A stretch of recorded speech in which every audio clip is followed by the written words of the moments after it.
Hey, bro, be careful. Watch what you say. I wish someone would send me shirts. What you know about You guys are both. Eric? What's up now? Oh, dang. Fully decked out. That's it. I'll be back. No. Casey, email me your address. Send it over on WeChat, and I'll... Hold on. I do have something. We just came fully prepared for you today, Ben. That's what I like to hear. We've lost Casey. He must be running in his house. He must have some form of a Shedcrazy item that he's going to adorn himself with. I like it. And like it'll be like one of those things you see on American Pickers where they're like, oh, it's all new in the package. Brand new YETI coolers. It's going to be in like the package. Somebody buying a storage unit. That's he came through. Yes. Better. Oh, now he's gonna sweat the whole episode. Just to wear my shirt. His shirt was here in a second.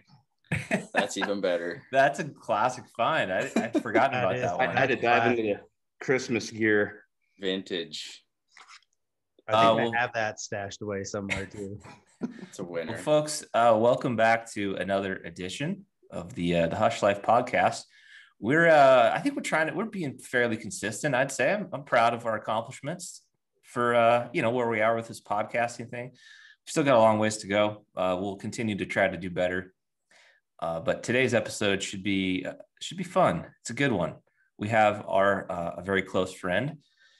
Nobody knows your last name, Ben. Everybody just knows you as Shedcrazy. That's right. That's good enough. I'll probably change it at some point anyway. That wouldn't be the worst idea from a branding standpoint. Yeah, at least just make your last name Shedcrazy. Yeah, just go that hard for the brand. What is the pronunciation of your last name exactly? Dedamonte is how you pronounce it. So what's the origin of that? Italian. Okay. My great grandparents are straight off the boat Italians. Really? On that side. So yeah, that's where we get all of our love for all things pasta. So yeah, Dedamonte. It's a pretty strong Italian name. Mafioso even. When people see you out like at an event, at an expo, do you get a lot of Shedcrazy? Yeah. Oh yeah. Yeah. More Shedcrazy or more Ben? Shedcrazy for sure. Like some people know the name, but yeah, it's like pretty much across the board. When you're signing like somebody's hat or something, do you sign Ben or do you sign Shedcrazy? Both usually. Really? Yeah, or else I'll do my name and then draw a shed so they can remember who I was. Because otherwise they're gonna be like, who's this 4th grade scribble on my hat from? Like, oh, next that's to an me. antler. I'm like, oh yeah, poorly drawn antler. It was Shedcrazy. Ben's got such a cool story, and we're gonna dive into that today. I can vividly remember the first time we ever caught wind of some of Ben's shenanigans on Instagram. We were sitting around deer camp, and somehow we had a little bit of service. And I think it was maybe Casey was just like, have you guys seen this dude? He is freaking hilarious. Was it Eric? Oh yeah, I'd been following Ben's like nonsense, and I was surprised that you guys hadn't seen him at that point. That's what I remember. Like you showed us a post, and I'm like, and we like dove in, and like 20 minutes into this, I'm like, how have we not heard about this guy? Yeah, we went deep, like all the way to like first post, just watching every little video clip, and just the comedy built into every one really stood out, and just thought immediately like this dude is hilarious. Casey, who reached out to him originally?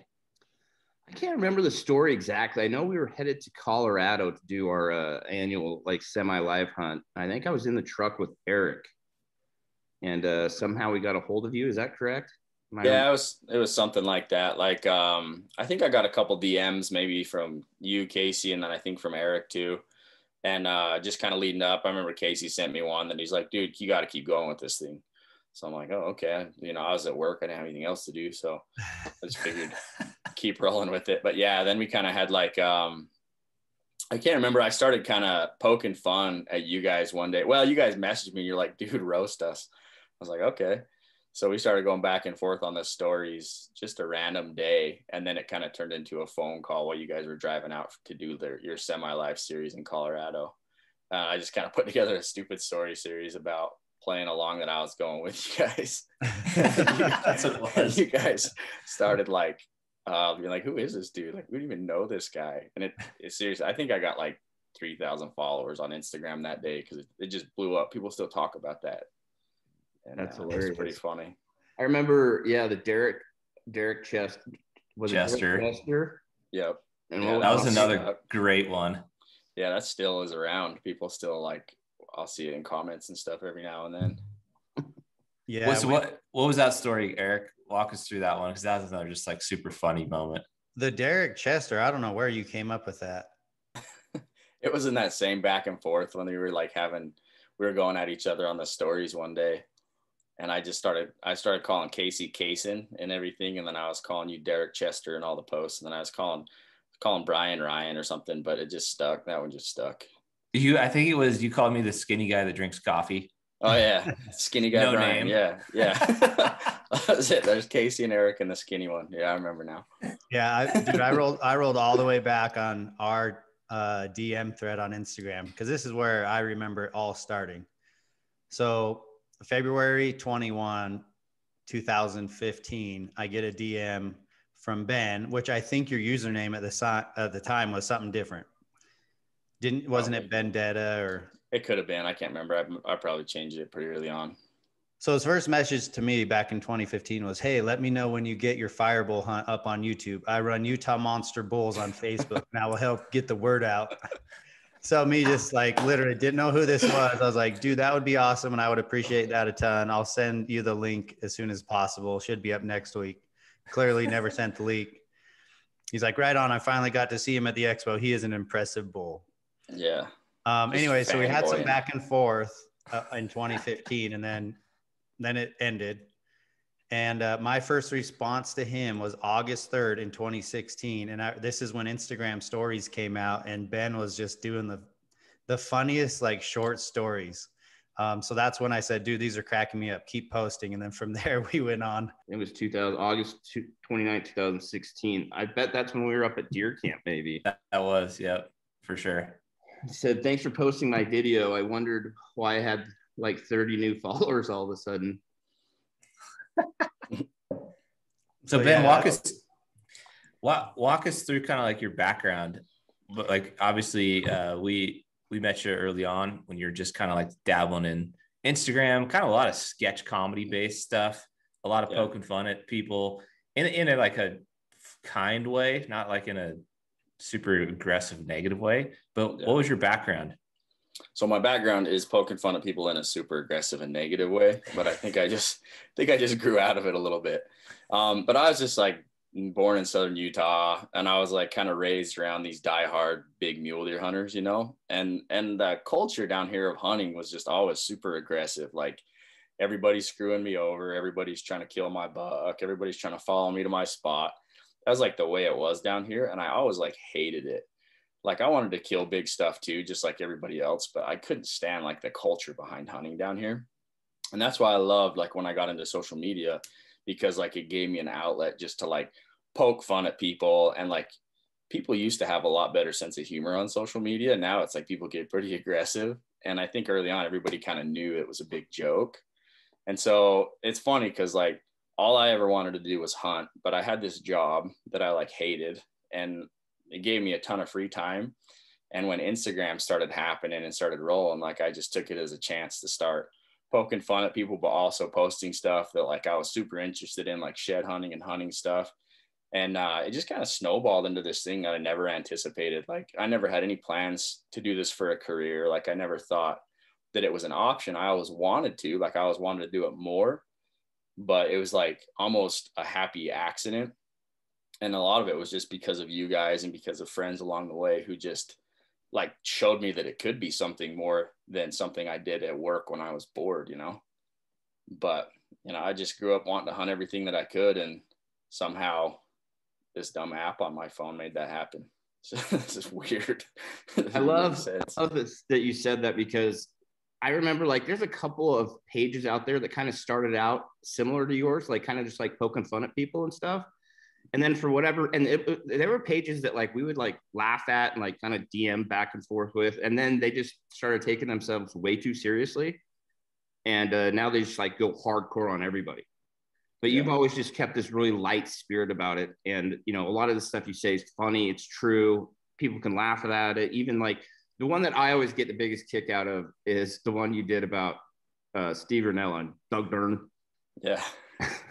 I mean, we even talked to those guys about it, and they absolutely love that thing because it, you know, it's fun. It's lighthearted, and it's not like jabbing at somebody, and everybody can laugh about it. Right. And I think that's what we're missing in a lot of cases as hunters. Like, it's totally cool to just laugh at it. Like, we all do dumb stuff. We all screw up. We all take ourselves too seriously sometimes. And like, I love to give people that outlet to be like, okay, like, yeah, I get it. I'm not like, you know, some perfect dude who never screws up. It's all right. It's all right to screw up. It's all right to have fun. It's all right to make fun of your buddies. Like, that's one of the funnest part about hunting to me, is just like jabbing at your friends and hanging out. So when you were working full time, walk us through kind of like that transition side of, okay, I'm going to try to go out and make something of this Instagram app. Like, it was a pretty big jump, you know, in the minds of a lot of people, right? You have a family, you've got like a consistent income, and then suddenly you're trying to leave that comfort and security, even though it was something you didn't care for whatsoever. You didn't like the job, but nonetheless, it helped pay the bills. Yeah. To try this new thing that didn't have any proven ability to make income. Yeah. It was, I don't know, like, maybe I was too dumb to be scared of it, just because like I've always just gone into stuff head first and made it work. But I think it helped a lot that, like, my wife and I kind of started a financial revolution a little bit before this. Before I quit my job, before I even thought about quitting my job, or before Instagram took off, we decided that we weren't going to live paycheck to paycheck anymore, whatever that took. We had a lot of debt. We owned a home, and before I married my wife, I'd built up a lot of debt just buying dumb things and like overextending myself. And as soon as we got married, we were both working full time, and we were able to kind of maintain that for a while. But once she had our first kid and quit working, then all of a sudden, like, I couldn't afford our life anymore. Couldn't afford our mortgage, couldn't afford our truck payment, car payment. Like, I had a revolving line of credit that I just bought dumb stuff with, guns, motorcycles, whatever. And I started to feel like I was just like drowning. Like, I started to feel totally burdened by debt all the time. And I wanted to get out of that. And I started to long for like the freedom of not having to answer to anybody and not having to deal with this debt. So she and I got on the same page. We decided that we were going to knock it out and get rid of it. And total, it was probably a couple $100,000 in debt. And a big chunk of that was our house. And the housing market got back to where we could sell it. So we did. We just dumped it. We pretty much sold it for what we paid for it. I think I cashed about a $2,000 check at the end of the home sale. So, I mean, if we would have held on to it, we would have made a lot of money, but it was worth it to me to just get rid of the debt.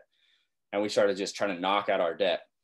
So part of that is we moved down and moved in with my in-laws. We lived in their basement because we could live rent free. And that's where I got the job with the school district. Started working there and just putting every penny that we had on our debt, trying to knock it all out.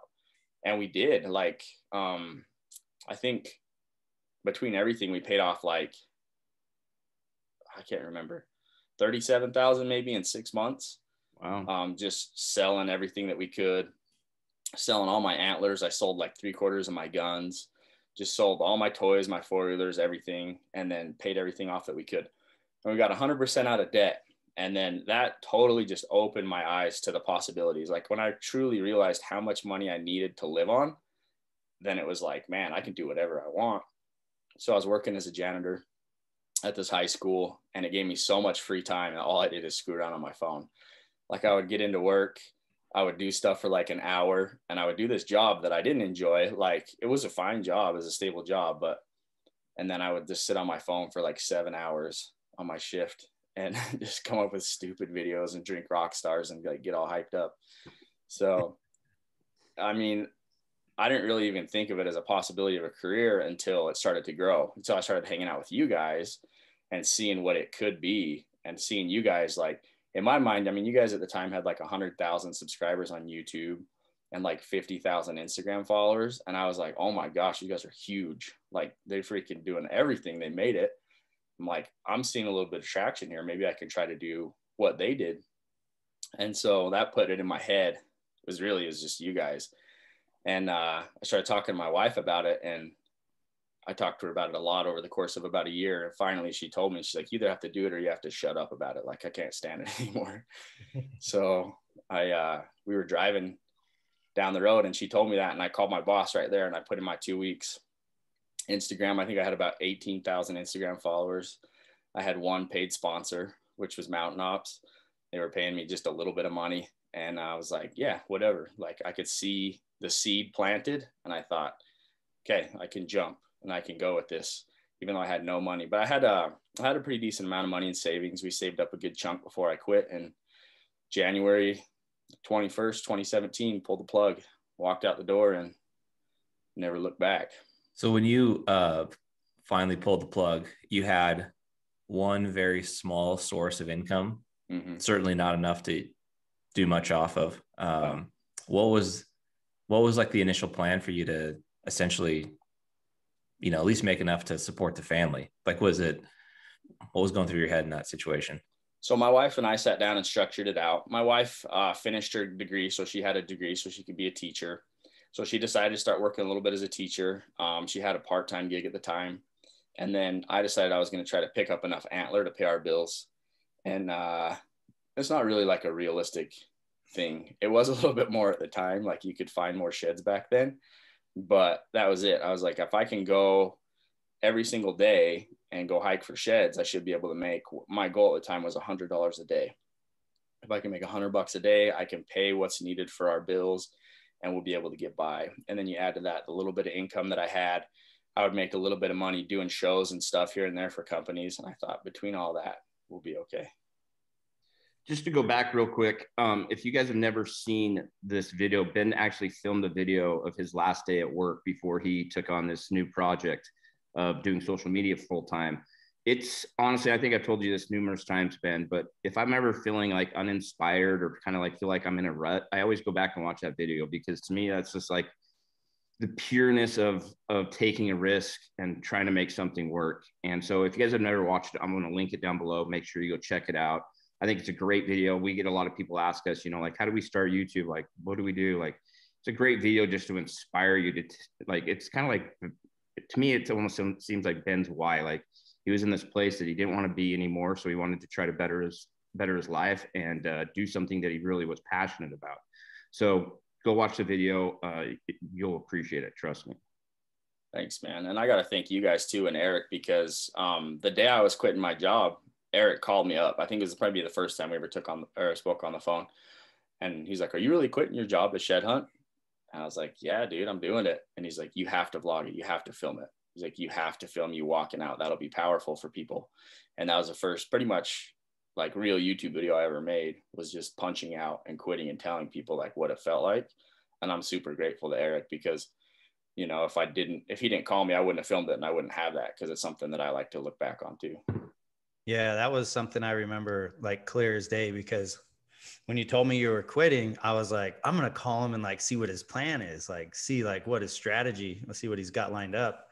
And I was pretty surprised that your answer was basically like, dude, I don't know, like I'm going to kind of roll with it and stuff. And I think, you know, I remember on that phone call, I just thought that would be such a powerful moment that so many people are striving for. They would love that feeling. So I was like, I just remember telling you, like, you need to film when you clock out for that last time and like really talk to the camera and vlog and like explain like the feelings you're going through, because that's something that a lot of people, they want. I mean, they would love an opportunity to do exactly what you've done. And yeah, that was a special moment, man. That is such a cool video.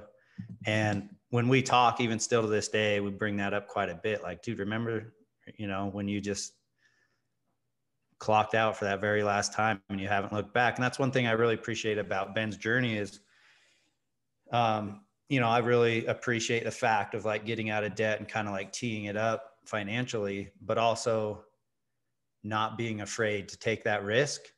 And through the process even up till now, like how much you've adapted through the journey to take on side jobs, to buy antler, to go help other companies to create a little income or do some shipping for, you know, a small company or whatever. And you've always kind of found a way to make it work. And that's one thing I really admire about you and your story.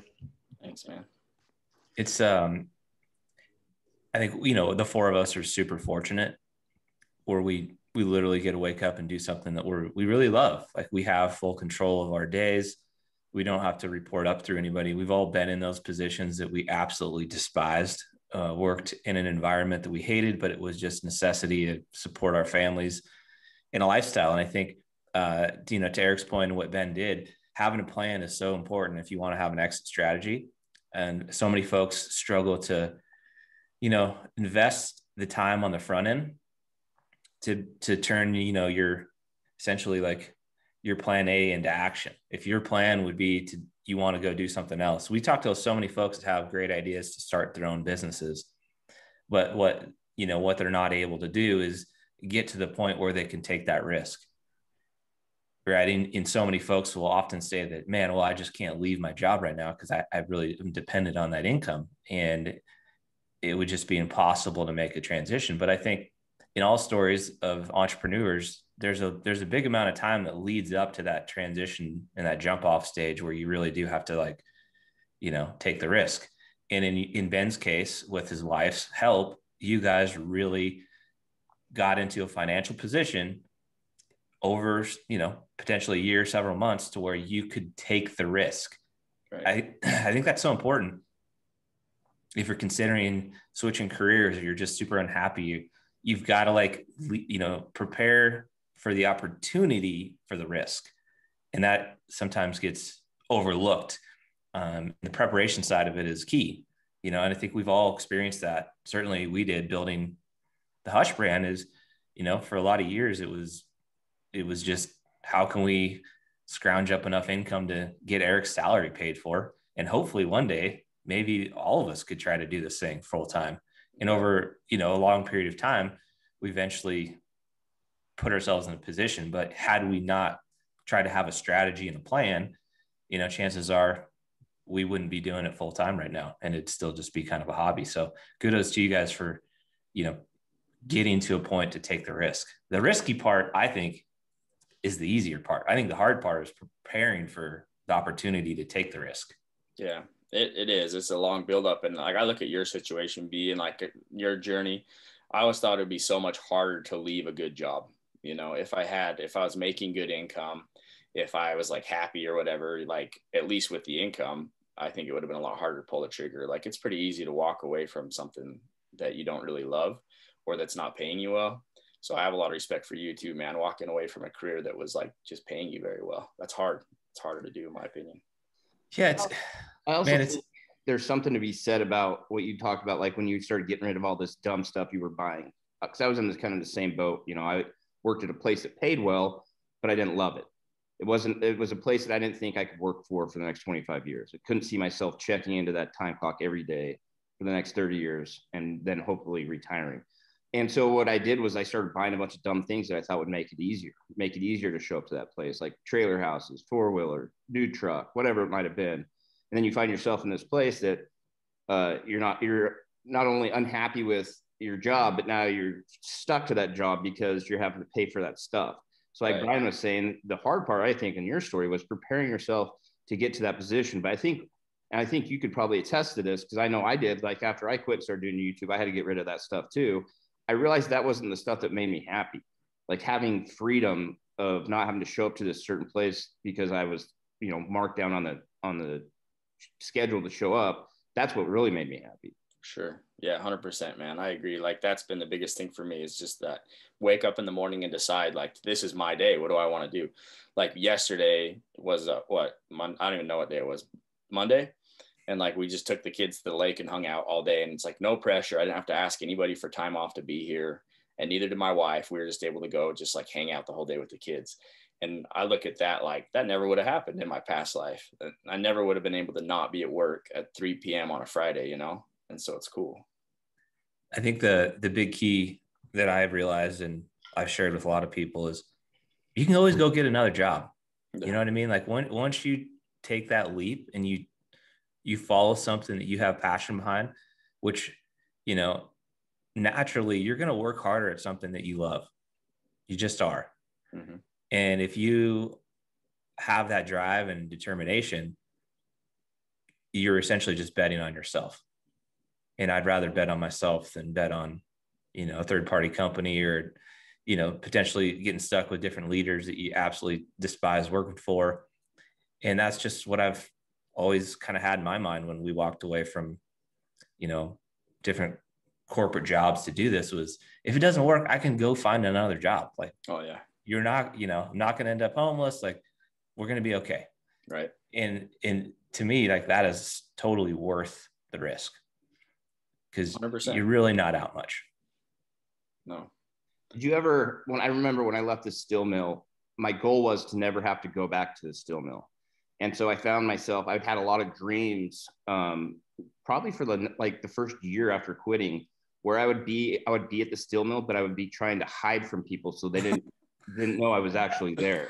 Did you ever experience stuff like that? Well, I had like nightmares that I woke up and I was like, this was all a dream, that like I didn't actually get to do what I want every day, and then I had to go to work. Or I've woke up in the morning, like my alarm will go off and I'll like think for a second, like, oh, I gotta go to work. And I'm like, no, I don't. And it's the best feeling ever. It's like when your alarm goes off and you realize it's Saturday and you get to sleep in some more. That's how it feels every time. You guys remember that? You guys remember when weekends mattered? Yeah. It's different, man. I feel so fortunate to have, like, your time is, to me, the most valuable thing on earth, right? Yeah. Is how you spend your time, whether you choose to do that with your family or activities that you enjoy.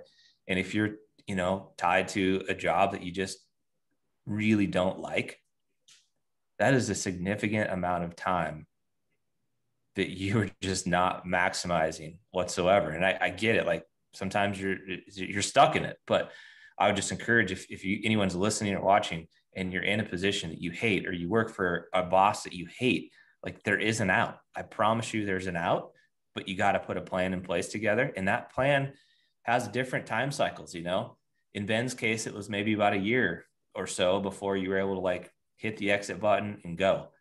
In my case, it was several years, but I promise you, if you put the plan in place, there's an opportunity for that exit strategy. And maybe it's finding a different job or a different boss that you really enjoy. And that's great. Or maybe it's starting your own business. If you've had this idea for years that you've always wanted to do, you just haven't ever done it.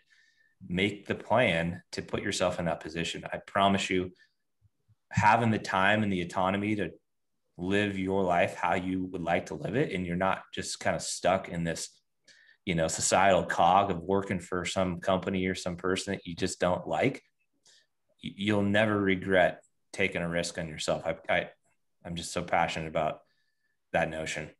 Yeah, I totally agree. And even if you don't know where you're going, like, even if you don't have a plan in place for what the next step is going to be, as long as you start like getting your stuff in order and start striving to like do something that leads you in a positive direction, you'll end up in a better place every single time. Like when I started getting out of debt and stuff, it wasn't like I want to quit my job and hunt all the time. It was just like, I'm sick of feeling like I'm drowning all the time. And so just that progression was what opened the door to all of this. I had no idea what was going to be at the end of it, what the goal even was. So in that first year, how did things kind of shape out? It was pretty, I wouldn't say it was rough. I enjoyed it because I felt so focused and motivated, and I'd never had that before. I'd never like thrown my full effort and energy into anything work related or anything. I just like, all I could think about was, how do I make this thing go? What moves do I need to be making that can like set me up for success in the future? Who do I need to be networking with? Like, what should I, like, content should I be making? My head was just so full of that stuff. And I felt like it was go, go, go, go, go. And it was probably like the happiest, like my wife and I have been in a long time, just because we had this common goal that we were working towards. And I just felt the progress, because in the beginning, the progress seems like it comes in leaps and bounds, because you go from like having nothing of like maybe even like an audience or a followership or income, and then you bring on a new income and it doubles the amount you're getting paid, and you're like, oh man, like that's a huge step. So it comes in leaps and bounds in the beginning, and it just felt like we were running that whole first year, just like gaining ground and gaining traction. Well, I think it's important to note that, like, when we talk about like quitting your job or quitting our jobs to have more free time, but you're starting this new business, it's not like you have all this time now that you can go do whatever the hell you want to do. It's now time that you have to really focus. And, you know, you probably spent that first year more hours working on your brand than you probably ever did working at cleaning the floors or whatever, right? Oh, absolutely. Doing this is still a full-time job, if not more, because, you know, I think that a lot of people get the notion that YouTube's just like, oh, do it for a couple hours a day and it's good, and you upload your videos. It's a grind, just like anything else. But what we're trying to tell you guys is it's a grind that you're grinding for yourself. This is for you and your family, your partners, or however it might be structured. But like Ben was saying, he was working harder than he's ever worked before. And I think that's important to know, that just because you want to do YouTube doesn't mean it's just going to be this really easy thing that comes. There's a lot of hard work that goes behind it, a lot of hours spent doing a lot of different things. Yeah. And I was gone more than ever too. Like I was on the road 5 days a week, pretty much that whole first year. Just even if I didn't have any content, anything that I wanted to go film, I would just leave and go try to find something. And I would end up just driving a few hours and shed hunting or scouting or whatever, just anything to go out and get like something fresh. So I think the motivation level that first year was just incredible. It's like higher than anything I've ever experienced. And it makes it super like exciting to keep going forward because you see success. Well, at least I did, which I realize that's kind of like not the norm. I think a lot of people in the early phases have to go through more of a struggle as far as growth goes. I've seen that with other people. So I was pretty blessed and pretty lucky to have some traction early on. So tell me this, Ben, we get to ask this question a lot. I'm sure you do. Like, what would your maybe some tips for somebody wanting to start doing social media full time, wanting to have a YouTube channel? Like, what are some things that you noticed that first year that helped you or maybe didn't help you? I think the most important thing that people can do is like be consistent. I think I was uploading 3 videos a week through that first year. Pretty much, well, I was trying to do pretty much a video every other day. And I noticed that just got so much just the people wanting to see what I was doing next, because there was always something fresh there for them to watch. So I think consistency is super important. But I think it's way important too that people find their niche, or maybe find like something that people are missing out on and focus on that. Like when I started, there wasn't very many people like really, really focused on the shed hunting thing. Like there was a couple people doing it, and there was a couple people who were good at it, but they didn't have the consistency of content. And so I kind of dove into that. And then also I feel like finding just the outlet of like joking around and trying to be funny or whatever. I thought that was really underdone, especially in the hunting space. And so for me, it was just focusing on like something that I didn't think was being done that well and trying to make that my thing and trying to own it. So niches make riches is what they always say. And you don't have to have 1 million followers. You just have to own your niche. And I think that that's something a lot of people miss out on. And hunting is so broad, right? There's 1 million niches within hunting. And I think that if you can pick one and be that guy and own it, we've seen guys do it in archery. We've seen guys do it in every aspect of hunting. So just pick your spot. So yeah, like obviously you launched with like the idea that shed hunting would be the niche. And I would still say to this day, like it definitely is probably your like most powerful stuff, because that's what you love the most. But what would you like the Shedcrazy brand right now? Like, what does that mean to you? What does it represent when someone comes to your channel? What can they expect? Like, what does your clothing, like kind of what's the, like, what do you think the Shedcrazy brand represents now? I hope that it represents like having a good time in the outdoors and like a laid back approach to something that some people take very seriously. I think I started in the shed hunting thing as a niche, and I think that you have to go narrow before you go wide. So it was so much about that in the beginning for me. But now I hope that it's about a little bit more of the story of like being able to do what you want and finding a way to make it happen. Also like being able to experience the hunt the way you want to experience a hunt and make it fun. And, it's okay if you don't backcountry 100 miles, that's all right. I don't know. I want people to have a good time in the outdoors. And I think that hopefully the brand is just about keeping it light and having fun. And then also, doing whatever you want. I think there's something to be said too, when you're maybe taking this risk in a new industry, is what is your why? What are your motivations behind what you're trying to accomplish? And this may not necessarily translate all the time, but often, we've heard stories of different people or brands that have really come in and just tried to like capitalize financially. Like, I just want to do this to chase money. I want to try to be rich or whatever, whatever the terminology is. And I don't know. I just don't think that bodes as well if you're trying to chase like a monetary number, right? When you're entering into maybe a new space or a new career opportunity, there's got to be something deeper to it. I just think there's a higher rate of churn and fizzle, is people almost seems like they can sense your motivation is just purely financially, right? Like in your case, like your motivation was to just gain more control of your time.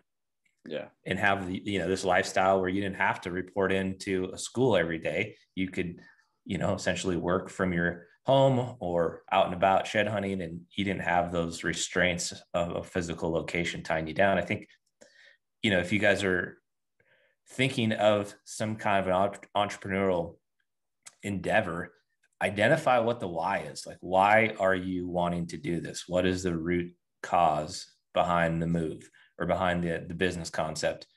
And I think that can help, kind of formulate the game plan of building the brand. Because Ben, you've done a great job of building the Shedcrazy brand over the last 4 years. And I think, the way you describe like the mission statement in a will, like the lightheartedness and whatnot, it just really resonates with so many people, because you don't take yourself serious. You're easy to, poke fun at things that are kind of funny, but nobody necessarily does it in the same style or manner that you have. And I think that's what's been so great about watching your brand grow, is like the way you've been able to build it based kind of like off your initial why of just having more time and having more fun more than anything. Yeah. I think that, well, thank you though. But I think that for me in the beginning, when I was sitting home and imagining what this could be like, it was never like, oh, I could be rich. It was never like, oh, it was like, I can have my time to myself.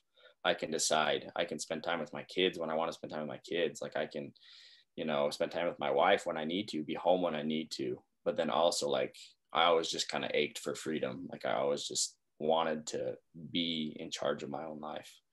And that was my biggest thing. And what were some of the jobs you did prior to working at the school?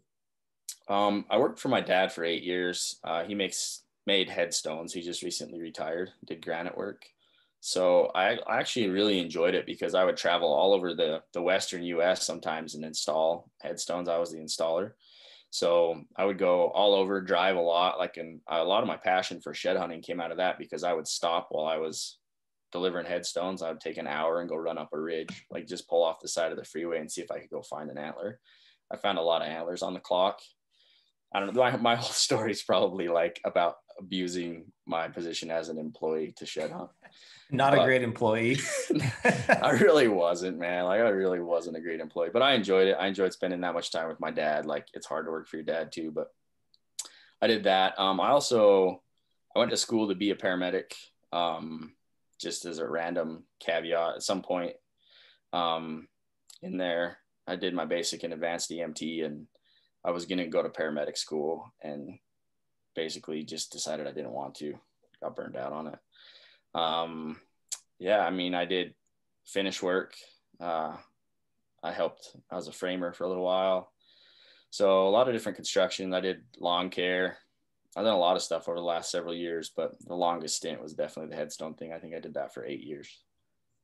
But so the past 4 years building this brand, what's been the most challenging or frustrating component of it?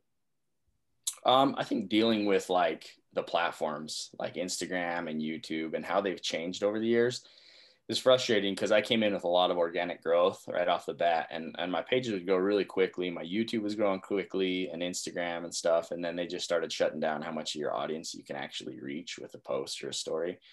And just seeing those numbers just dwindle when they took the chronological order of Instagram away, it was so frustrating, because I felt like I would get a lot of good traction there, a lot of good engagement, good comments and stuff.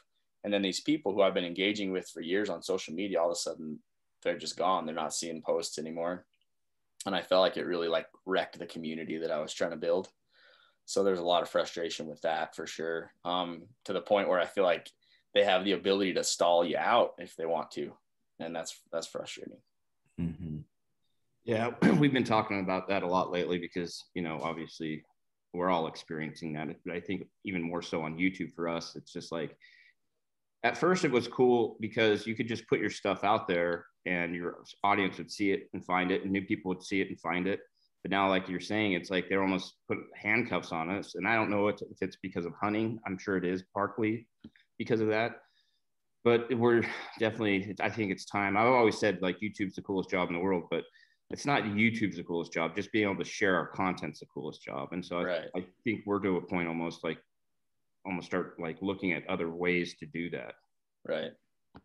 I think that's a good move, man. I think it's awesome because it's been a place to consume content for so long.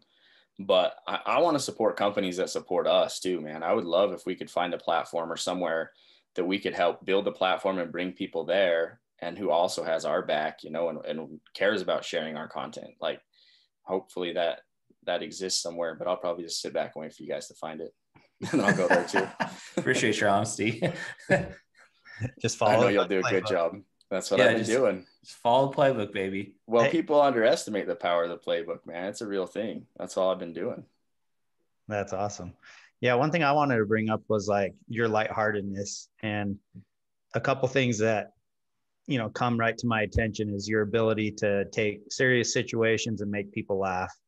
Or for example, like your clothing brand, Bmack and I are both wearing a t-shirt with your face on it. And that's just kind of like, not many people can pull that off. Not many people can put a donut on the front of a t-shirt and sell out. Not many people can, you know, have a silly design on a fanny pack and sell a grip load of them. But I'm just curious, like, is there ever time where you're just like tired of being the funny guy? And like I know a different side of you, like a very serious, you know, we have very serious talks and like business and entrepreneurship.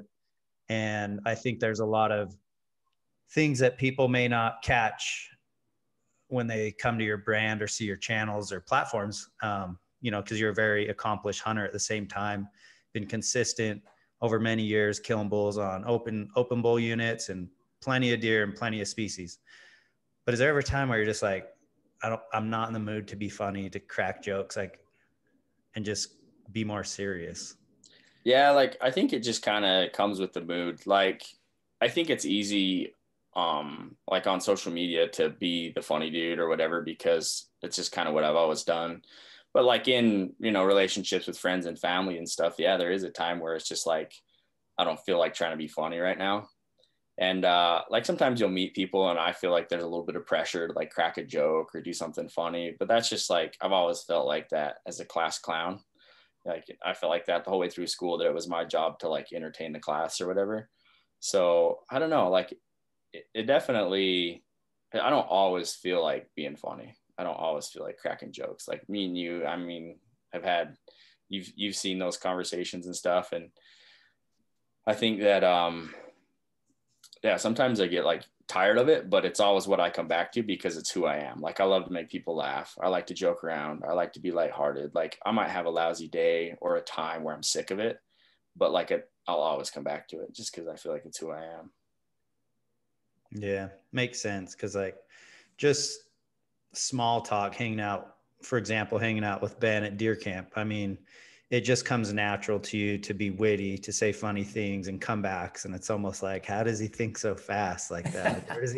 Where does he come out with this? And then I'm like, man, he's trained, you know, like this is who he is. And another funny thing that we always talk about is Ben's goal years ago on social media before a lot of this ever happened was to be like the most viral liked comment on YouTube videos or whatever. And he's got some funny stories on that stuff. But if you guys follow him on social media, it typically is, no matter what post or who's posting, your post will typically always become like the most liked comment in the thread. Yeah, I like doing that. I think for years I would go on this site called Imager and I would just try to make funny comments on the videos. And that was the first site I ever had any traction on. I think I had 100,000 followers on there before I even knew what social media was. And I just like talking crap. No, I but think it's important though, like Eric asked, you always want to be the funny guy. I think you've showed all your emotions. Like we're all human beings, right? Like you're not always just funny guy. Like I experienced one of those times with you when we were in Canada and you were crying like a little baby in a tree. Yeah. I remember that. It was a bear cub tried to climb up my tree, and Casey shot it. The comments on that video are some of the best comments of all time. Oh my gosh, they were so brutal, dude. They shredded us. I'm glad they got turned off. Yeah. What do you think about like criticism on social media? Obviously, you're so good at coming back. Like, does the criticism or negative comments ever bother you much? I mean, I would like to say no, but it wouldn't be true. Like they do every once in a while. One gets in there and just sticks to you a little bit. But like, I feel like I can handle criticism of me just fine. Like people criticize me, your name call me or whatever, and I can just laugh it off. It's when it's like my buddies that I care about that I get defensive, or it gets stuck up in my head. Like I find every time pretty much I've got really upset about a comment, it's never been about me. I just feel protective of other people. Like even, especially like you guys and stuff, just because I know you, I know a different side of you. We spent time off camera so much that like, I know what good, genuine people you are. And so when people attack, you know, your values or you as a person, or trying to say that, you know, just whatever dumb comment it might be, I get pretty fired up, but it's all right. It brings out the best in me. I feel like you don't read the comments, man. Dude, that's just it. I'm out on that stuff. I just, you know, Joe Rogan has some of the best advice when it comes to that kind of stuff. Yeah. And the more he talks about it and shares it, the more I just think he's really on to something. Nothing ever comes good out of that, reading the comments for whatever reason. Even on a great video, you know, like lo and behold, there'll be a couple that, and it's so the human mind is funny that why do you resonate to the one or two negative framed comments versus the hundreds of positive ones? Why is that? Yeah. I don't know, man. I've made it a rule on my videos that if I'm going to respond to a negative comment, I'll have to respond to every positive comment too. So that way it doesn't feel like it's all the negativity, because it's so easy to focus on that. It's so easy to scroll past all these people who are like, great video, I loved it. Me and my kids love watching your videos together. And then you find the one dude that like told you that you had the wrong size of tires on your truck. And you're like, man, I'm going to fight this guy. Find out where he lives. I'm going to wait outside his house. I'm going to drop this dude. Like, so dumb. I get a kick out of what happens a lot of times on social media is, for me anyways, if I read a comment that's like negative toward us, I just want to go prove those guys wrong. Like, that's not the truth, you know, like that's not who we are. But I get a kick out of trying to like swing people in the other way. Like if somebody's like coming down on us pretty hard, I love to go and DM them for my personal Instagram and just kill them with kindness is what I say. And a lot of times that's just what those people are wanting, is just want a little bit of attention. Yeah. Yeah, I've noticed that. Pretty wild. Yeah, you'll get DMs like a negative, or you'll get a negative comment from somebody, and I'll go to message them and I'll see like 5 DMs where they're like, hey man, I love your stuff. Great video. And it's like, maybe I missed those over the years. And then it's like, oh, they turned sour because they didn't feel like that they were getting, maybe like all they wanted was a little bit of attention or whatever. Yeah, it happens a lot. But you're right, like human nature, man. They could have 100 comments, and that one comment that's negative is just the one that sticks out in your head. Yeah. Yeah, I think the reality is like we're all human. We've all certainly made mistakes. We'll certainly make more. The intent behind it, though, is never ill-willed. If there's a situation where we failed, or I know this goes, for anybody that we are friends with that might have some kind of a brand that they share content with, like that stuff's going to happen. But, we make a concerted effort to, not make mistakes, but that's just not realistic. And so at times, like, I think it's a double-edged sword too, because we get a chance to interact with a lot of folks before COVID, where you hear stories of people saying, hey, thank you for sharing that, because, my son or my daughter just experienced that for the first time and they wanted to quit hunting, or, like I've been through that numerous times and it really, was difficult to overcome.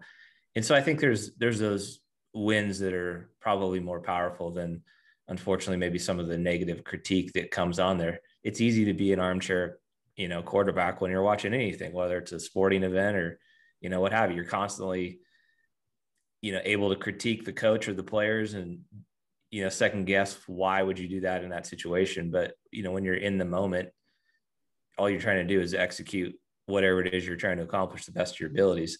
And if it happens to not go the way that we would have hoped, we always made a point to want to share that regardless, just because that was the reality of it. And I think for many, many years, we all grew up with outdoor television. You didn't really get a good authentic look of what hunting was like, because you basically got like a 22-minute highlight reel every single week. And so the perception is that, man, these people are just perfect. And I think now that we've been in the industry for quite some time, we know that's not the case whatsoever. That's just how they chose to portray the content that was being shared on television.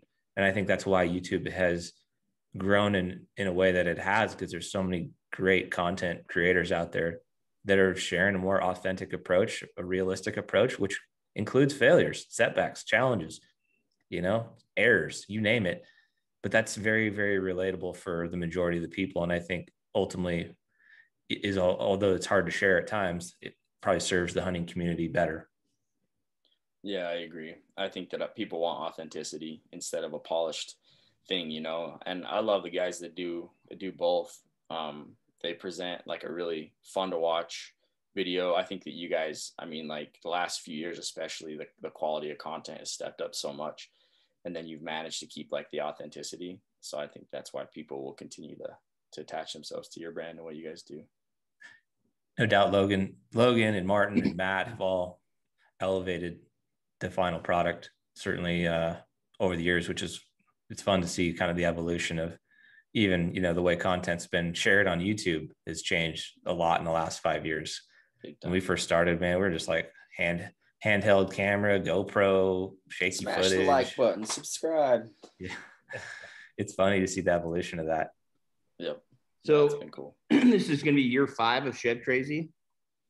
Yeah. I think January 2021 was 4. So we're about there. So year 5, what's it look like? What do you got coming down the pipe? Man, I wish I had a good answer. I've always tried to flow, like just kind of play it by ear and see what I like. I definitely like as I get older and as my kids get older, I will want to focus more on the family side of hunting, because that was what brought me to it. Like I grew up hunting with my dad and my uncles and my grandpa and my brothers. Like that was always what it was for me, was a family thing. And I kind of set out on my own to do it differently. And I hunt alone a lot now, but I can see my boys getting more and more interested in it. My oldest is going to turn 7 here, and he wants a bow. He wants to shoot. Like we ordered him a bow yesterday. And I just think it's going to be so much about just helping them have a good experience in the outdoors. And hopefully over time, the whole thing transitions to something that we can do together. I was going to say real quick, you recently started up another YouTube channel with a couple other friends. Mm-hmm. Give us a little rundown on what that looks like. Yeah. So that channel is called Real Hunting, REL, and it's with my buddies, Mike Owens and Ben Sandel. Mike's got a big YouTube channel of his own, and Ben's just like an OG, just a killer. And we've been friends. Me and Ben have been friends for years, and we just kind of got to know Mike more recently. But we decided to start kind of a place where we could share kind of our journey and our friendship. And also the 3 of us are all dads with young kids, and kind of give people a place where they can look for that kind of hunting, bringing your kids along, bringing the family along and everything. So we're excited for that channel. We launched it and it got a pretty good jump in the beginning, and then we went right into summer, which is the hardest time to make content. But we're going to be doing a lot on that channel this fall, and I look forward to that. And it was always like, we talked about it. We're like, man, this is like our version of Hush, like we can just have the camaraderie and the friendship, and hopefully show people content that is relatable. So if you had to had the opportunity to go on any hunt, what would be your kind of bucket list dream hunt? It's got to be something with archery elk. Like I look at a lot of different species. That Maui hunt for axis deer looks killer. There's a lot of stuff that I would like to do, but I think like just a primo, probably like the Apache for archery elk would be like my ultimate dream hunt. Just anything where they're bugling, you can see a lot of bulls, chase a lot of bulls. But I don't know, I want to hunt everything. So Alaska would be killer. I'd love to go to Alaska. We tried to figure it out for this year, but I think the dates all got booked up. So, but did you always, like, when you say you want to hunt all kinds of stuff, was it always like that? Because for myself growing up, it was mule deer and elk. I really couldn't like picture outside of that because I didn't have the opportunity, the knowledge, the funds. But now with what we've been able to do, obviously it's opened a lot of doors and opportunities. And I find myself enjoying like something new in a way that I didn't think I would. I just thought I'd always want deer and elk, and that's it. Yeah, those were always what I was focused on. Definitely just being from southern Utah, like big mule deer. And then around here, elk were just like so hard to come by. Like there was always the premium units where you could go hunt big bulls if you had a tag, but killing elk around here is tough just because the over-the-counter stuff's so hard. So I just kind of geeked out on deer and elk growing up. But yeah, as I got older and stuff, like even I think the first trip I ever really went anywhere to hunt was going with you guys to Canada. And I was just like, man, it's such a big world out there. And there's so many things to hunt that it's definitely opened my eyes to other opportunities and places. More serious question. Better shed hunter? Shedcrazy? Eric Chesser? Eric for sure. I'll just give it to him. You just gave it with no fight, man. I would have expected more out of you. Well, I mean, should we say more entertaining shed hunter or should we say better shed hunter? Hey, you can phrase it however you want for your argument. I'd love to hear it though. No, I've always watched Eric crush the sheds, and like the dude's super motivated, and he like Eric's e-scouting is other level. Like his ability to look at a map and figure out where the bulls and the sheds are. I've never seen anybody that pulls it off like he does. So I'll give him props. I will follow Eric to killer elk shed spots all the time, and I'll pick up a handful. I'll eat a lot of snacks, and I'll make a funny video. Yeah, we need to get out more. Like, it's crazy that is something that we share in common, but looking back on the years that we've known each other and how little in comparison that we've gone. I mean, we've had some great trips, but I'm always like, man, I'm surprised we don't go more often. But we both kind of have like different zones, different things we enjoy, and kind of come that March, April, like prime time where we're really just kind of doing our own thing. And yeah, for sure. Ways, really. Yeah, I get geeked out on Nevada or whatever. Is it kind of that thing in the shed world, like you don't want to really take your buddies to go shed hunting to your spot? Is that kind of how it works? Like historically, I think it's been like that a little bit. But I think that like, I don't know, me and Eric, I know he wouldn't give up a spot I took him to or whatever. So once you trust your buddies, I don't worry about it. Yeah, like there's definitely truth to that for sure. Like you always know like a certain spot can only hold so much, like so many people. Like if I know a certain spot, I'm like, dude, that spot will be hit with like 3 of us in 2 hours. It's like, you might want to be like, well, I'll just go there myself, Yeah. So there's definitely some truth to that, but then it really just comes down to like timing, and everyone's split up and going separate ways that time of the year. It's hard to like make a plan. Yeah. You have any exciting fall tags so far this year? Yeah, it's been poverty on my side. I have a 3-season mule deer tag for the dedicated hunter program in Utah. It's going to be a good tag. It's always a good tag. This is my second year of that program, and I killed a deer last year, so I can be pretty picky. This year, I don't know that I'll dedicate a ton of time to it. I hopefully will have the 3-season over-the-counter elk tag here in Utah. And then I think we've got some Colorado 3rd season tags lined up, rifle tags. It'll be a lot of fun. And then maybe our cards will get hit this week for Coos in Arizona. That's the kind of the last holdout I have of drawing a tag, but I think I went 0 for 4 or 5 states this year in the draws, and it's just rough. Yeah, rough. I don't know what the heck happened this year, but this is the worst year besides Brian. Yeah, some tags, but yeah, it's been the worst year. I mean, all non-resident tag applications, it seems like in every state we're way up for whatever. Yeah, COVID or whatever. But yeah, it's going to be the year of the over-the-counter stuff for sure. Yeah, it'll be some work. Yeah. Well, I threw out on Instagram on a story real quick that we'd be shooting a podcast with you and had people ask some questions. So I thought we'd just dive into just maybe a couple of these. Yeah. First one is, hey, Ben, what's your most memorable hunt? I drew a killer elk tag in Utah when I was 15 years old. It was a tag I never should have drawn. I had 0 points, and it was a Mount Dutton rifle, a bull tag in the rut. And the most memorable thing about that hunt was that my dad took the whole thing off work, which was like never really something that we did growing up. We would hunt weekends and stuff. And we went, basically, we had 10 days to hunt over there together. We found a bull before it opened, and we watched him get shot the first day of the hunt, which was a rude awakening, right? It was a big bull too. And so we ended up switching areas and going to a new place. And the second place we went to was loaded with elk, tons and tons of bulls. And I remember passing a bull, which I never thought I would be able to do, called in a raghorn to 10 yards. And I had my rifle, and I just remember looking at him through the scope, being like, Dad, should I shoot him? And all he said is, if that's what you want to go show your friends. So I'm like, nah, I'm not shooting him. And so, the next day we got up early, and we ended up killing like a 340s type bull for my first bull. And just having the experience of him and I together and being there and having those photos forever was just something that like I value a lot. Yeah, that's cool that you pointed out, like, the first thing that caught my attention was that your dad took off the whole hunt. Like, obviously that was special to him too. So cool story. Yeah. Next question, kind of going back to the business side of things, is how do you get started working with companies? Like, through your experience, what have you found is the best way to maybe get a partner or sponsor? It's hard because it has to be a couple different things. You have to be making something that is valuable to them on the content side.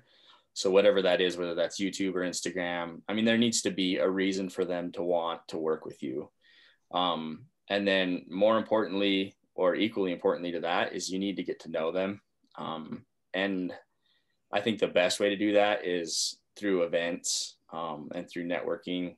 I've been really lucky, I feel like, to get introduced to people who make decisions at big brands in a really organic and a natural way, when it wasn't even like necessarily something I was trying to do. I would go to Total Archery, or the expo, go hang out with you guys, go on a hunt, whatever it might be, and end up getting to know somebody on a personal level who was a major decision maker. And it wasn't like I went there with the intention of like, oh, if I go on this hunt, I can meet this guy and maybe I'll get a deal. But just to go hang out and spend time. I always tell people to go to Total Archery Challenges, and go talk to people that work in the booth. And if you have to, like, for a long time, I would just go and offer to work the booth, ask them if they had shows coming up that they needed help with, and do it for free and put the time in. I think that's the best way, is to just show them that you're willing to like work to have a relationship with a company. And it's underutilized. I feel like I go to a lot of these events still, and I don't see anybody there, and then there's the people in my DMs who are like, hey, how do I do it? How do I get in? It's like, well, you should have been here. You should have been at this expo. You should have been at this archery shoot. So I think people miss out on the face-to-face networking. There's another layer to that too that I think is super important. Sometimes you get a little anxious and you kind of get ahead of yourself, right? So like approaching a company before you've actually established and built a foundation of whatever it is you're trying to do, whether that's be some kind of like a new brand, a new company, an individual influencer, whatever you want to call it. It's very important to have something built first, right? And then approach a company. And I think a lot of times people get that a little bit backwards. They have an idea that they're really passionate about doing, and so they'll approach companies with the idea, but there's no business. It's just simply an idea. Yeah. And in that sense, like, you need to flip those around. You need to go make the idea into a business, have some, consistency within that, and then start to approach various companies for like a partnership or something along those lines. That way there's a track record of, consistency and follow through, and the fact that, it's an actual legitimate business. And, here's how their value play stacks up to this, partner, company, sponsor, whatever you want to call it, their value. And oftentimes that gets kind of reversed from what we see. Yeah, I do that. I handle affiliate relationships for Canvas Cutter. And I can't tell you how many emails I get that are like, we're starting a YouTube channel. We're starting this. We're going to do this. Next year, we're doing this. And for me, it's so much easier if somebody comes in there and they're like, hey, this is what I've been doing. This is my lifestyle. This is my work. I've been able to do this over the last however many years. And then it's like, oh, this guy's been consistent or whatever. And it's so much easier to invest in them.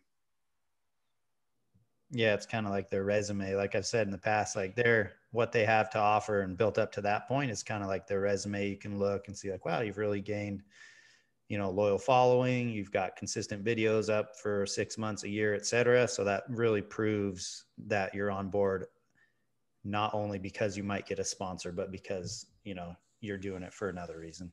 Yeah. But yeah, Ben is the king of being in the right place at the right time, man. And he, everywhere. He no doubt has put more time, energy, and finances to make sure he's at events, and he's kind of just at the right place at the right time. And through all those different trips you've taken, like it's definitely worked in your advantage. Yeah, Matt, Matt Lee, our camera guy, a mutual friend of ours, he tells that same story of, the reason that he felt like he ended up getting the camera guy job for us is he just would put himself in those positions. Like, if it was working a booth or whatever it might be, but that long road led him to now being a full-time, camera guy for Hush. Yeah, and Matt did some work with Ben and collaborated on some videos with Ben. So again, that's like obviously in front of our eyeballs. So I remember seeing Ben with Matt. Ben always talked very positively about Matt, like who he was as a person and his work. So yeah, those are like two perfect examples. Yeah, Matt's a stud. And the other thing I noticed a lot with Matt is he was always trying to provide value. Like whether or not, he took the initiative. I would go hunting or something with him and he'd be like, hey man, check out this video I edited of our trip.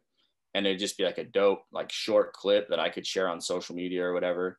And whenever I would hang out with him, I would come home with valuable stuff. I'm like, this kid gets it. He totally gets it. Yeah, he's by far our best camera guy. Come say hi to Ben Logie. Yeah, Ben was talking about hiring Matt. We snaked him.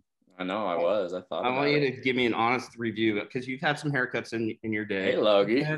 1 to 10, where are we at here? Ooh, that's a solid.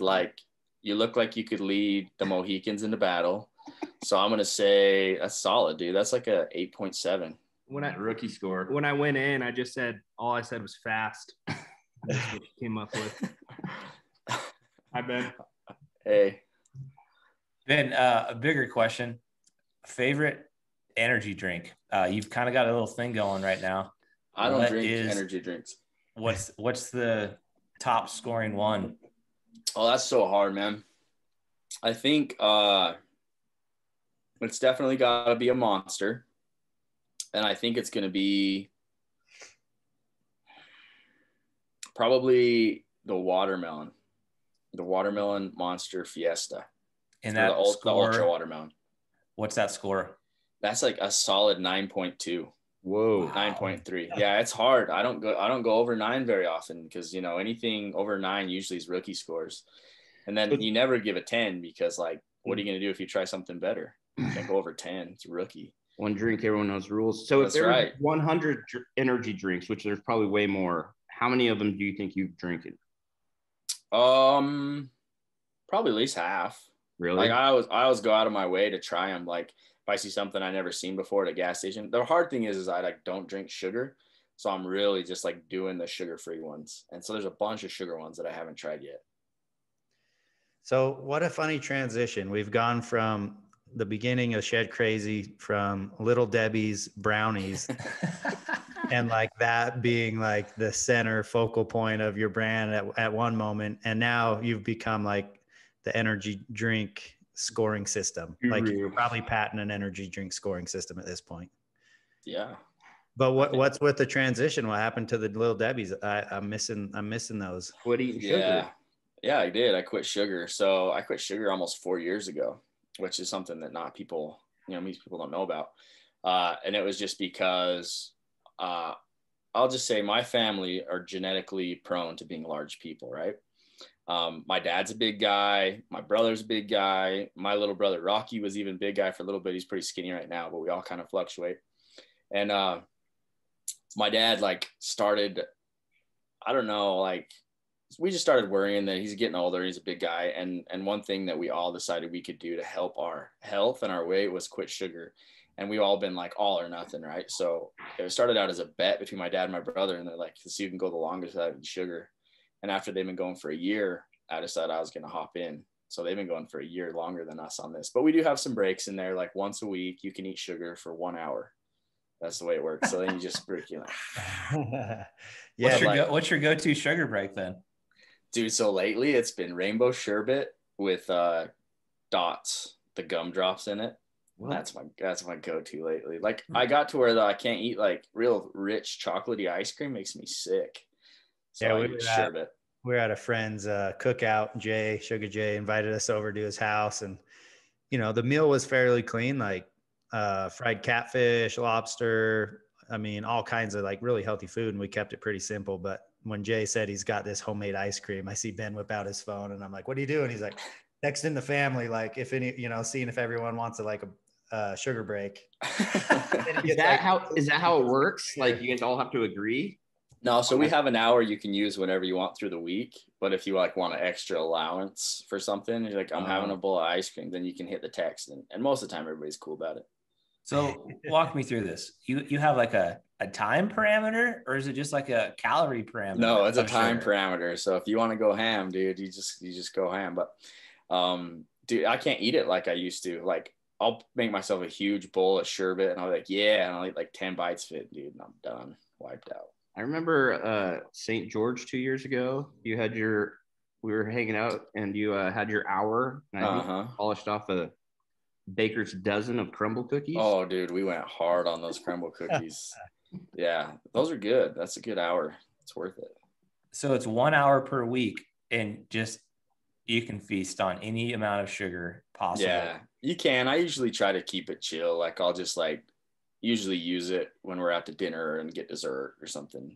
But every once in a while, I just feel like eating junk food. So I'll take my hour and just load up on a bunch of sugar. How many texts per week would you say on the family thread come through where people are like, hey, y'all cool if I have like an extra hour?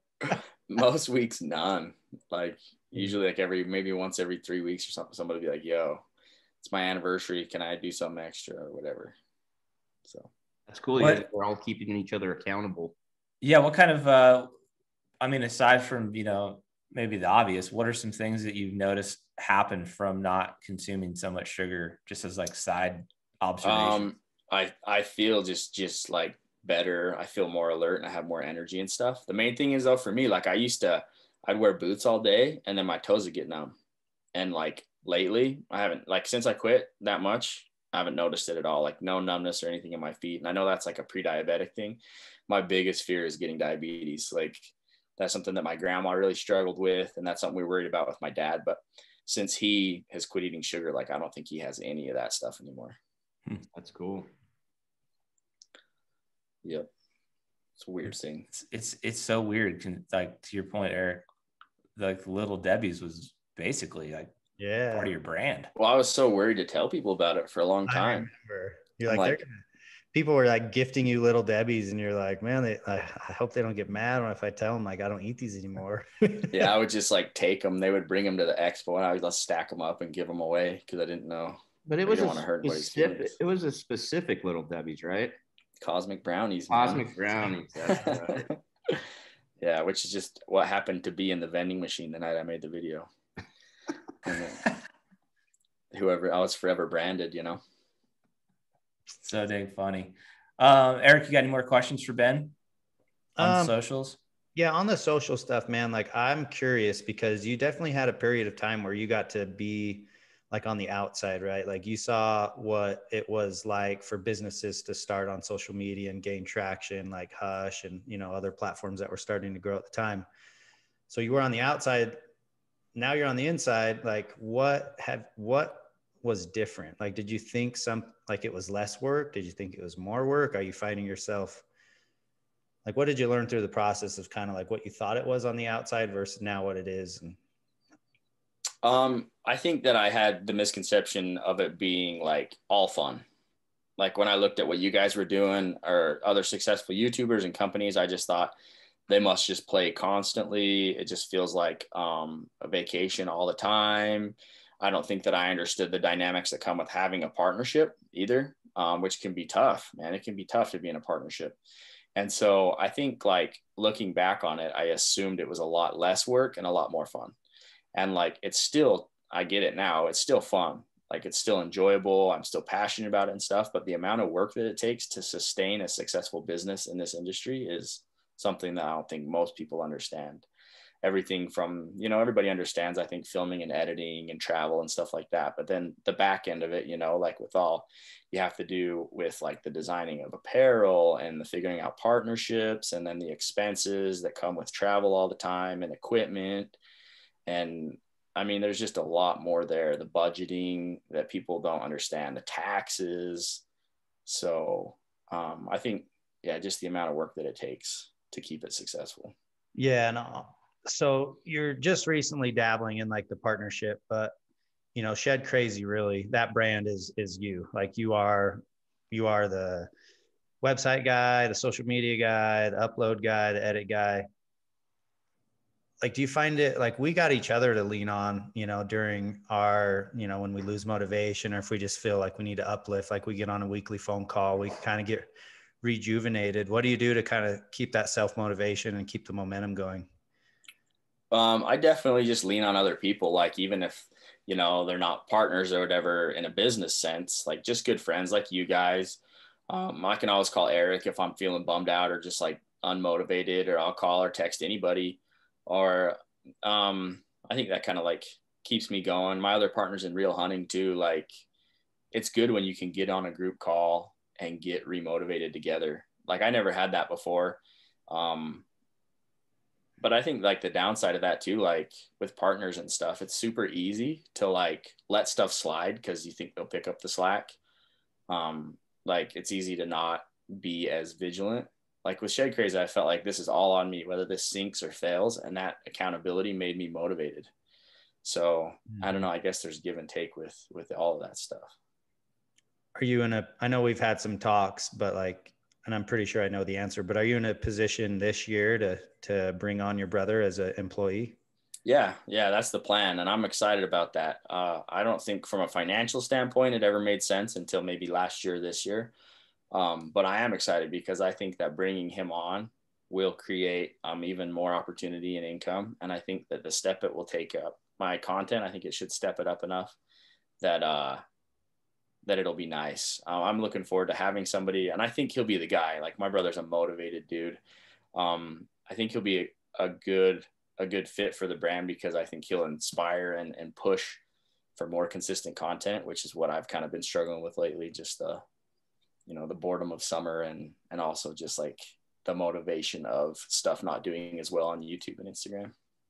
It's always good so he's gonna be your camera guy. Yeah, that and a few other things. Like he's gonna wear a few hats for sure. Sweet.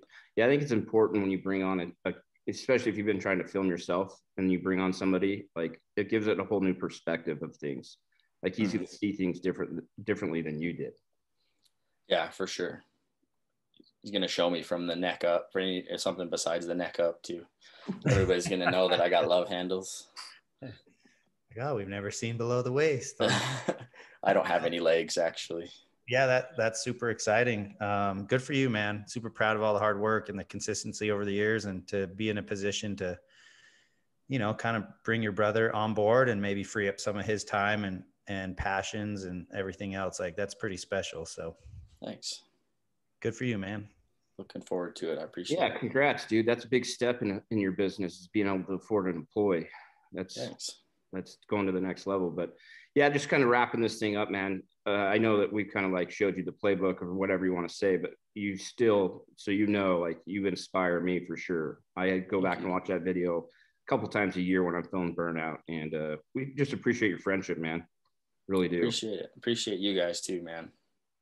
It's 5 years going strong, brother. Super proud of the journey, the risk, the investment in yourself. And it's just a great entrepreneurial story. And I think there's no greater time than right now in this world we're living in to go try running your own business, doing your own thing. There's so many different resources and opportunities. We've said it a number of times here, but we love sharing the playbook with different people to help them out, and just basically saying, hey, here's what worked for us. You're going to take what's worked for us, and then you're going to, you know, cater that to what's going to make sense for your brand. And there's room for everybody. There truthfully is. Yeah. Hunting is a giant space. The more people that we have doing this kind of stuff, I think the greater it is for everybody that's currently doing it. And hopefully somebody listening here or watching will be inspired to make that leap, take the risk that you had in your head for all these years, the idea, the vision, the dream. Listening to Ben's story is super inspiring. So hopefully it provided a little bit of motivation for somebody out there to just say, finally, you know what? Now is the time to make it happen. Yeah, pull the trigger and do it. And like, I hope you guys understand the impact you guys have had on this whole thing. I've looked up to Hush since I started, and we talk about the playbook and everything. And you guys definitely paved the way for me to be able to do what I do. And not only that, but you've been there for me along the way with insights, with ideas, and just with friendship when I felt like I was unmotivated or I felt like stuff wasn't going how I wanted it to go. So I hope you guys understand how big of a role that you played in this for me. And there's a story that you guys have never shared, and that I've wanted to share publicly for a long time, but I get choked up every time. I'll probably do it now, but I'll get through it. Anyway, so long story short, like when I was starting this thing out, I was friends with you guys, and I was headed to Colorado to go hunt with you guys. I was driving my little beat up Chevy S10, and I blew it up on the way there. Just transmission went out or whatever. And I got a rental car, drove the rest of the way to Colorado. We hunted together for the week. And at the end of the week, it was time to go home. And everybody kind of kept asking me, like, what are you going to do? What are you going to do about your truck? And I had a little money saved. I figured I'd be okay, and I didn't want to worry about it. And before I went home, these guys, you guys brought me together in the living room, and you handed me a check for enough money to buy a new truck. And I remember just crying like a baby about it. I still do when I think about it. I remember calling my wife, and she just broke down on the phone. And that was such a powerful story. And you guys never shared that on social media. You never made a big deal about it. You never posted about it or used it as an example of kindness and charity. And I just want you guys to know how much that meant to me. I've told that story to so many people behind the scenes as an example of the kind of people that you are. And I feel like more than anything, you know, it wasn't necessarily the money. It was just the fact that I knew you guys believed in what I was trying to do and that you cared about me. And that has been one of the most motivating things that has ever happened to me in this place. So I know I thank you guys for it, but it meant the world to me, and it still does. And I love you guys. I appreciate you guys so much. Likewise, buddy.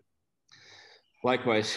I love that story because I remember thinking, like, when you called and said your truck broke down, and the commitment, like, if it would have been me, I would have been like, screw it, I'm not going hunting. I'm going home to fix this thing. You went and rented a car and showed up anyways. Like, that shouldn't be, there was commitment there. But hey, man, everyone needs a little help along the way. We've had plenty of help along our way, you know. It's part of our brand, why we do this. But yeah, like you said, man, we just believe in what you do. And like I said earlier, man, you inspire us just as much as we inspire you. Well, thank you guys. Yeah, that story, along with many others of blowing up your truck. Again, Ben's coming on a hunt with us where he doesn't have a tag. Like, he's coming just to help and spot and video and kind of be a part of the program and just make the experience that much better. And then looking back on some of your shed hunts where you got five flat tires, but it doesn't stop you from going. And I know there's a lot of times, like in those positions, where I'd probably get so frustrated that it would make me give up. Like, transmission blows up, screw the entire trip, right? But I think there's plenty of those examples that says a lot about who you are, that you're going to have trials and hard times and speed bumps, but like, you've just never let it stop you. So I admire that about you. That was definitely a special moment. Like, I was never in a position financially to do that kind of stuff. And with the team at Hush and where we're at, like it's really cool to be able to do that. And you've always made it feel so appreciated. And so, yeah, thanks for sharing the story and kind of bringing that back to me, because that's such like a cool moment. That was a good one, man. No doubt that was a good one. I think, you know, that's the beautiful thing about giving back is you never necessarily know what it might mean to the person you're helping, and you certainly don't expect anything in return. And I think that's the ultimate, you know, sign of paying it forward, doing good things because it's the right thing to do. And I appreciate you sharing that today. And, you know, it's been a long time ago, but that was a good one. That was a just enjoyable moment to see the reaction on your face and, you know, share that with your wife. And, yeah, you know, that is just, that's the DNA of our brand, man. That's just it's part of our why. We've always been committed to giving back, and we will continue to do that for as long as we ever have this thing. Well, I think it shows, man. I don't think anybody ever like plans to be the recipient of charity. And I think that it definitely showed me the other side of how powerful it can be to be on the receiving end. You know, like I have ambitions and there's things that I want to do to help people. But I think when you see what you guys have done with your charity work in the past, it's pretty cool. It's pretty cool to understand the whole spectrum of what that means to people. So I just appreciate you guys. And I know that like you guys are inspiring people in a lot of ways that you probably don't understand as well, whether it's from an entrepreneurial standpoint or from a hunting standpoint or whatever it is. Like, I want you guys to know there's a lot of people out there watching that are taking good from it. And I think that's really powerful. We're just a conduit, man. We are a conduit between people that might need some help or need their story shared, and then a really massive community of hunters that are passionate about helping. We are a conduit between the two of those. And we feel super fortunate to be in a position to do that. And we'll, again, continue to leverage that opportunity of, you know, bringing this community together, making it stronger, and continually give back. I mean, that's just, it feels good. And, you know, we're just super passionate about it. Love it. Well, let's wrap it up, guys. We appreciate it once again for you watching Hushlife podcast. We're shooting for one a week. So typically every Wednesday we'll put one up. And but we appreciate all your guys' support. Like Ryan was saying, it's part of our DNA to give back. But without you guys at home watching us and supporting us, we don't have that luxury. So we appreciate your guys' support over the years. If you haven't ever checked out Ben from Shedcrazy, I'll link him down below. If you watch one video of his, watch the first video I linked down there. That's a video that when he quit his job to go chase his dream full time. And it's a real powerful video. So any last words, thoughts? On Instagram. Yeah, just want to follow me on Instagram.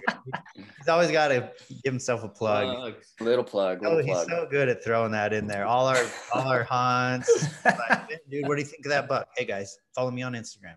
Shedcrazy. Oh yeah, that was a nice buck. But yeah, just say thanks for being on the podcast. Like, I'd love to have you on again. Maybe we can dive into something more specific like shed antler hunting in the future and all that. But yeah. Thanks for being on the podcast, and for everyone listening, thanks for the love and support as usual. Thanks, guys.